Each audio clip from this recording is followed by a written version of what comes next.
आणि आता आषाढी एकादशीच्या निमित्ताने पंढरपुरातल्या वारी संदर्भातल्या बातम्या आपण बघणार आहोत। आषाढी एकादशी निमित्ताने पंढरपुरात भाविकांचा महासागर सर्व दिंड्या नगर प्रदक्षिणेसाठी रस्त्यावर। आषाढी एकादशी निमित्ताने ठाकरे गटाचे विधान परिषदेतले नवनिर्वाचित आमदार मिलिंद नार्वेकर यांनी घेतलं पंढरपूरच्या विठ्ठल रुक्मिणीचं दर्शन।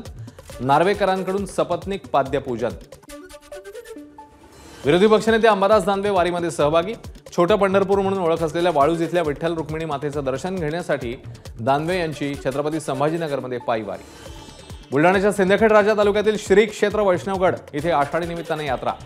विठ्ठलाच्या दर्शनासाठी गर्दी। आठवडाभर यात्रोत्सव चालणार।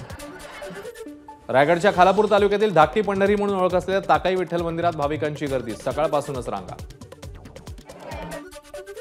आधी नंदापूर आणि मग पंढरपूर असं म्हटलं जाणाऱ्या कोल्हापूरच्या नंदवाळमध्ये आषाढी एकादशीचा सोहळा संपन्न। पुईखडी इथे वारकऱ्यांच्या उपस्थितीत रिंगण।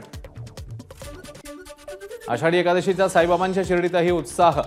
मंदिराला आकर्षक फुलांची सजावट। शिर्डीमध्ये आषाढी एकादशीचा उत्साह। साई भक्तांसाठी 15 टन साबुदाणा खिचडीचा प्रसाद। नागपूरच्या निर्मल नागरी इथे असलेल्या मंदिरात विठ्ठल रुक्मिणीला फळांची आरास। 500 किलो फळांचा वापर। मंत्री छगन भुजबळ यांनी घेतलं कोटमगाव इथल्या विठ्ठल मंदिरात दर्शन। भुजबळांनी आषाढी एकादशी निमित्ताने सर्व भाविकांना दिल्या शुभेच्छा। आषाढी एकादशी निमित्ताने धुळे शहरातील मालेगाव रोडवरील प्राचीन विठ्ठल मंदिरात भाविकांची गर्दी। पहाटे 3 वाजता मंदिरात पूजा। मंदिर परिसरात यात्रा भरली असून पोलीस बंदोबस्तही तैनात।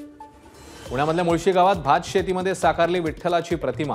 भात रोपांद्वारे तयार झालेलं विठ्ठलाचं रूप पाहण्यासाठी नागरिकांची गर्दी।